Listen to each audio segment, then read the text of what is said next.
Assalamualaikum warahmatullahi wabarakatuh. Selamat pagi anak-anak semua. Selamat datang di tahun ajaran baru bersama saya Bu Mira akan bahas materi pada bab pertama. Sebelum dimulai pembelajaran, perlu saya ingatkan beberapa hal tentang protokol kesehatan di masa pandemi ini ya. Yang pertama, tetap gunakan masker, jangan lupa jaga jarak, rajin cuci tangan dan kebersihan diri, tetap jaga kesehatan dengan makanan-makanan yang bergizi. Semoga kita senantiasa diberikan kesehatan. Amin. Tahun ajaran baru telah tiba dengan era baru yang disebut sebagai new normal. Sudah saatnya kita kembali ke aktivitas atau rutinitas belajar mengajar kita, meskipun dengan tata cara yang berbeda ya.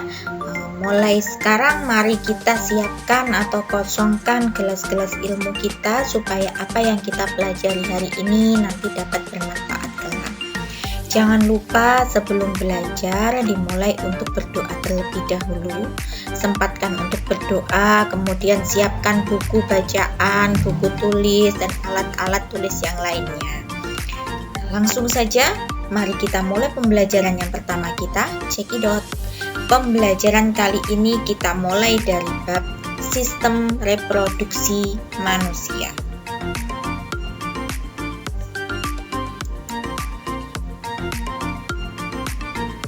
Mengapa setiap makhluk hidup selalu bereproduksi? Di sini ada suatu pertanyaan di mana dia mengatakan makhluk hidup itu selalu mengalami reproduksi. Kenapa kok bisa seperti itu? Apa saja makhluk hidup itu? Jadi makhluk hidup itu terdiri dari 3 jenis. Yang pertama itu ada tumbuhan, kemudian hewan, yang ketiga adalah manusia. Dari ketiga-tiganya ini mereka selalu mengalami yang namanya reproduksi.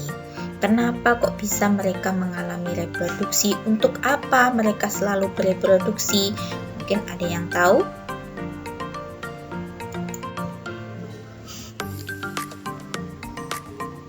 Jawabannya adalah makhluk hidup itu selalu bereproduksi untuk mempertahankan keberadaan jenisnya.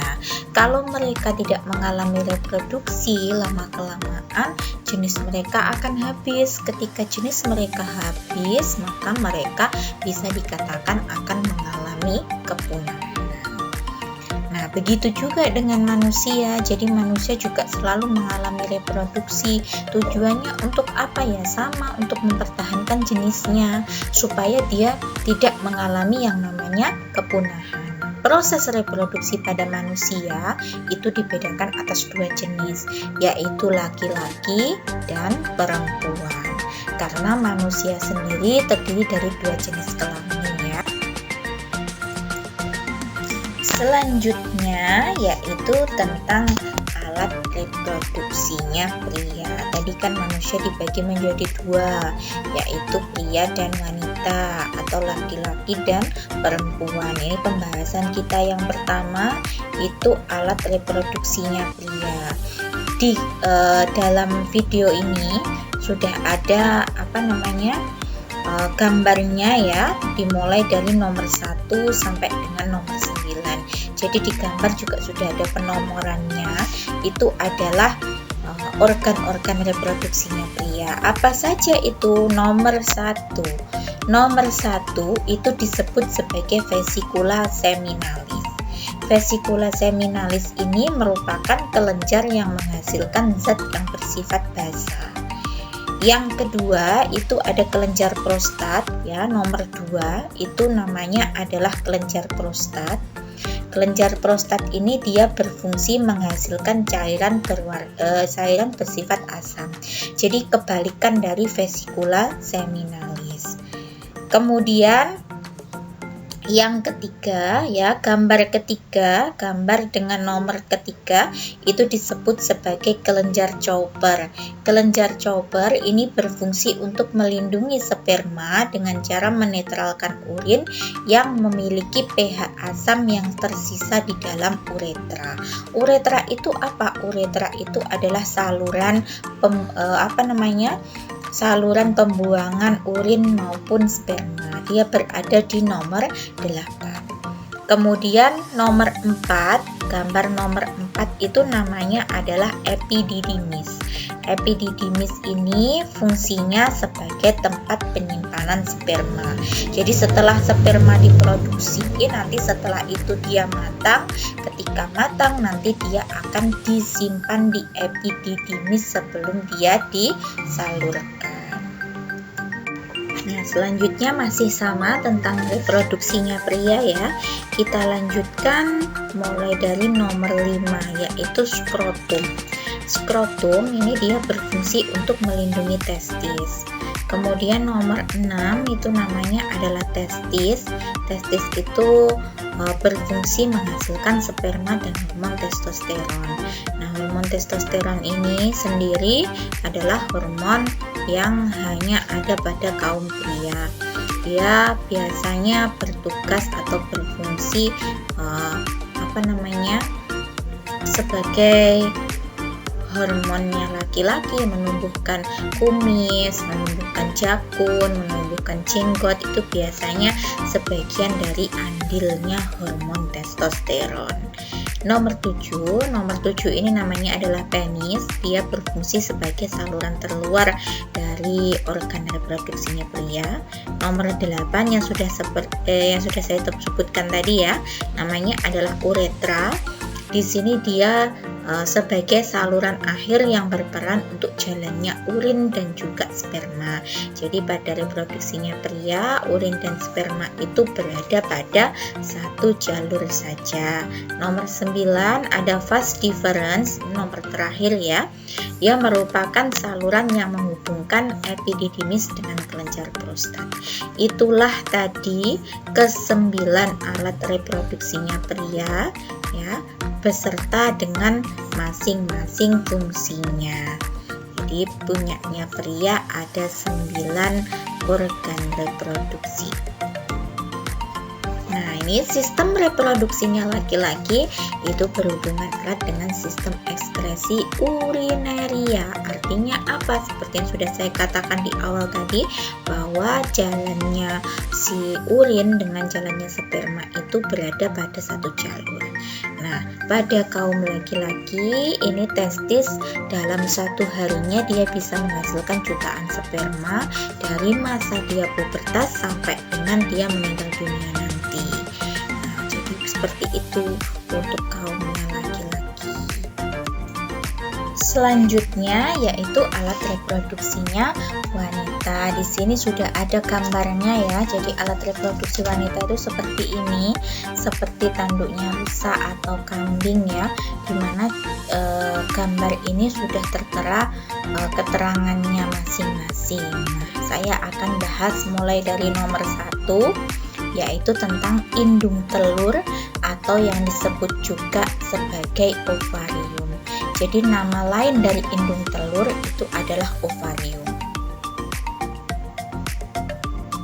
Ovarium ini terdapat 2 buah, yaitu di sisi sebelah kanan dan juga di sisi sebelah kiri. Nah, dia berfungsi untuk menghasilkan sel telur atau yang disebut juga sebagai ovum.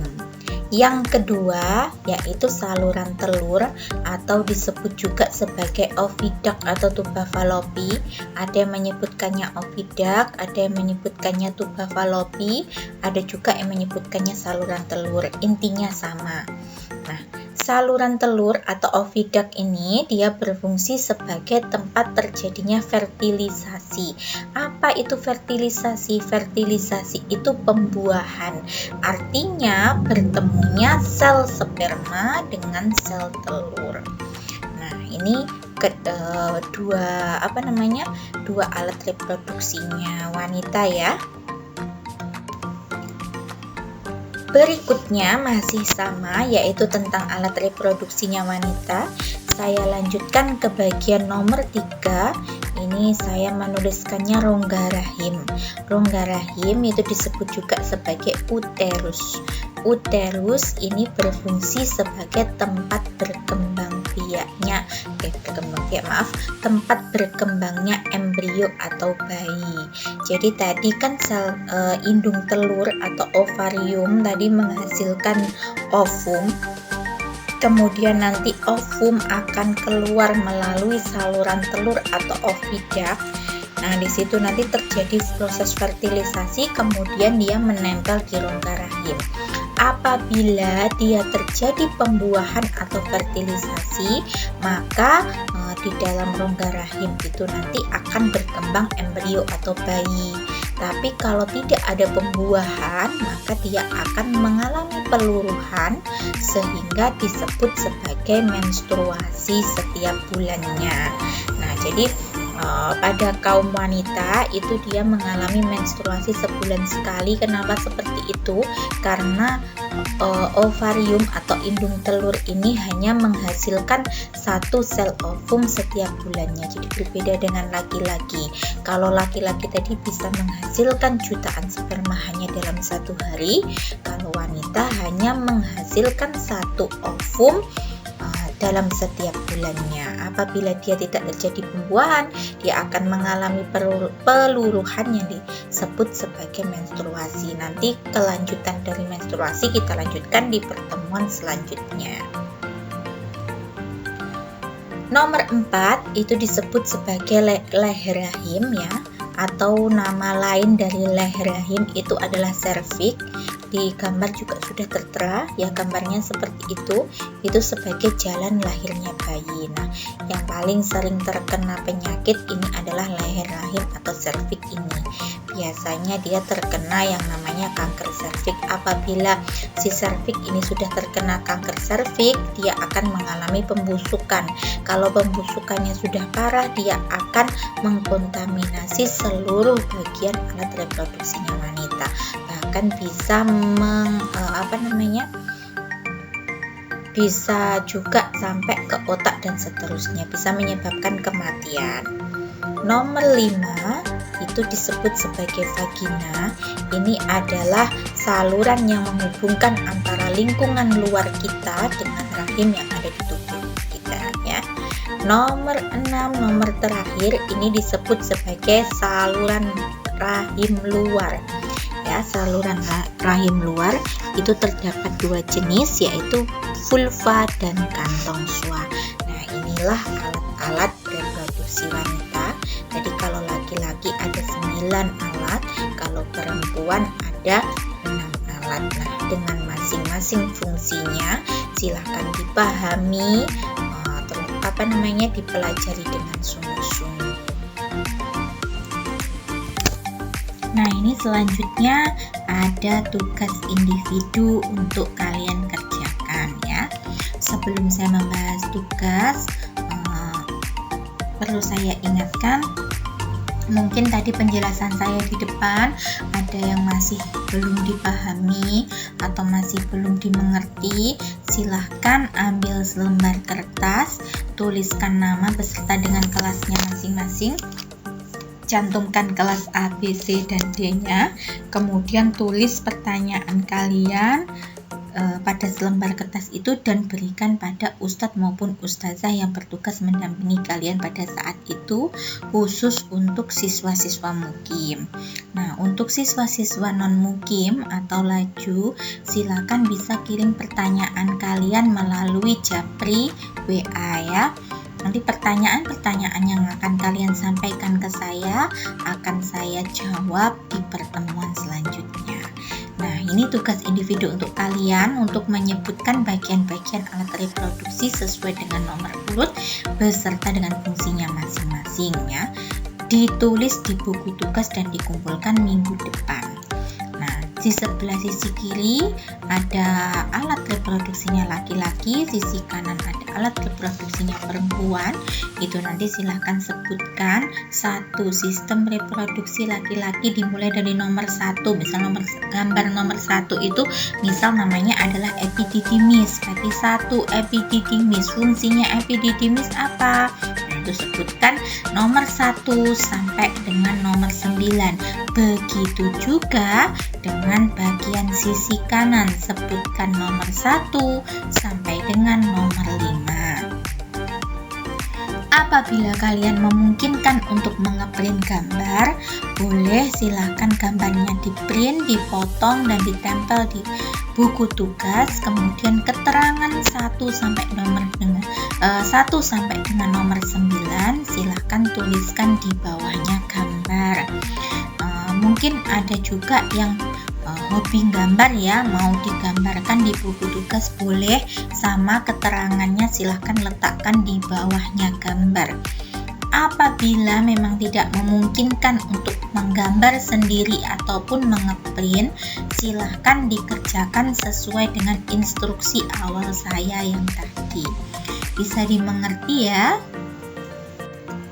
Nah, dengan munculnya tugas tadi, maka berakhirlah pertemuan kita pada kesempatan kali ini. Semoga apa yang saya sampaikan hari ini dapat bermanfaat untuk kalian semua. Tetap semangat selalu untuk belajar meskipun di saat pandemi seperti ini. Sukses selalu untuk kalian semua. Kurang lebihnya saya mohon maaf. Wassalamualaikum warahmatullahi wabarakatuh.